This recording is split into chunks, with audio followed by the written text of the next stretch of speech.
Ya, sekarang di depan saya sudah ada 3 buah pesawat kertas. Gimana kalau kita flashback dulu ya? Kita ngeliat masa lalu. Waktu saya kecil, saya suka main pesawat-pesawatan. Dulu saya pernah bikin yang modelnya bentuk kayak cumi-cumi. Terus yang biasa orang atau anak-anak buat model klasik. Nah, terus di sini saya punya satu model yang sayapnya lebih lebar. Nah, saat kita main, kita ngelihat ya waktu kita coba terbangin gitu, wah terbangnya tinggi. Terus kita coba lagi bikin model yang lain, oh ternyata terbangnya lebih jauh. Atau ada yang, wah terbangnya ada yang lebih santai dan lebih anggun. Nah, kita udah pernah main kan, tapi gimana sih kok kita cuma ngelipat-lipat kertas, kita lemparkan di lapangan, atau terbang, terus dia membentuk satu lintasan-lintasan terbang yang luar biasa buat saya waktu itu, atau buat kalian waktu itu. Nah, di sini saya akan coba menjelaskan bagaimana sih sebenarnya konsep terbang itu dalam fisika. Nah, di hadapan saya ini sudah ada satu lembar kertas. Kita tahu saat tekanan rendah, suatu benda akan cenderung naik. Saya akan coba memperagakan bagaimana sih konsep sayap pesawat itu dibuat. Mungkin teman-teman bisa coba di rumah atau bagi yang menonton video ini. Nah, coba lengkungkan kertas ini seperti ini, bentuk seperti ini. Kita pegang ujungnya, lalu hadapkan ke mulut dan tiup. Lihat bukan? Bagian belakang ini naik. Nah, sekarang kita coba lagi. Nah, dia naik kan? Mengapa? Karena coba kita bandingkan dengan pesawat ini. Saat kita lemparkan pesawat ini di udara, dia cenderung untuk melawan arah gerak angin, sehingga pesawat ini melaju ke depan dan angin melaju ke belakang. Nah, sayap pesawat yang kita buat ini, walaupun kita tidak tahu dulunya, ternyata memiliki menghasilkan kecepatan angin yang berbeda di bagian bawah dan di bagian atas. Di bagian atas kecepatan anginnya jauh lebih besar daripada yang di bawah, sehingga tekanannya rendah dan menyebabkan pesawat ini naik ke atas. Terus yang kedua, ini juga lihat bagian depannya tidak lancip kan, tapi dia sedikit melengkung seperti ini, sedikit melengkung, sehingga udara akan naik di permukaan atas dengan kecepatan lebih tinggi dan menyebabkan tekanan di atas jauh lebih rendah sehingga pesawat melayang. Oke, kita udah bahas dua ini ya. Nah, sekarang saya punya satu model. Mungkin teman-teman nggak biasa lihat ya, model ini cuma satu buah kertas yang saya lipat seperti kita bikin kipas, lalu pinggir-pinggirnya saya lipat seperti ini. Kenapa saya ngambil model ini? Karena model ini bisa menjelaskan konsep terbang dari pesawat kertas ini secara fisis dengan sangat baik.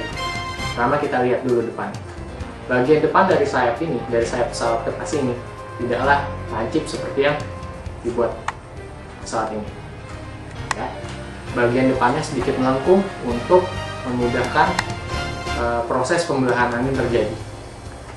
Dalam dunia penerbangan kita sebut ini leading edge, dan bagian belakang inilah trailing edge.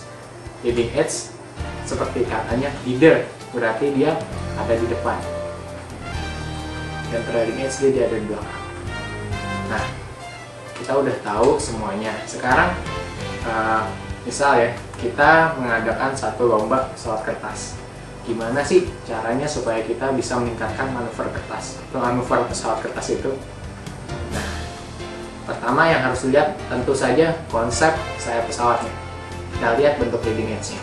Apakah sudah bagus, ataukah kurang melengkung, ataukah terlalu lancip. Lalu yang kedua, saya sudah menggunting bagian belakangnya. Bisa dilihat seperti ini. Lalu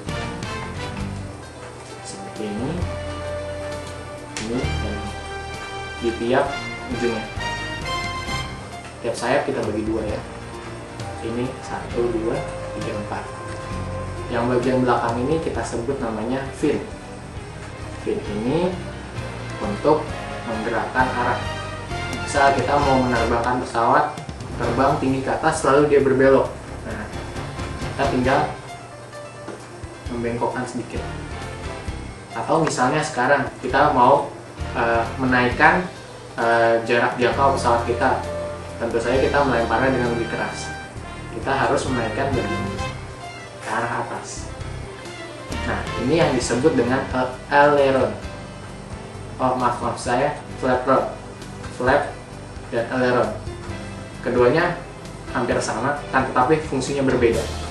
Flaperon digunakan untuk mengatur ketinggian dari pesawat.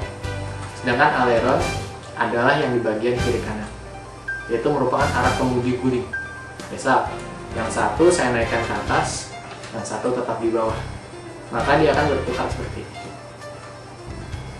Begitu pula sebaliknya. Kalau yang satu ini saya naikkan ke atas, ya sini naikkan ke bawah.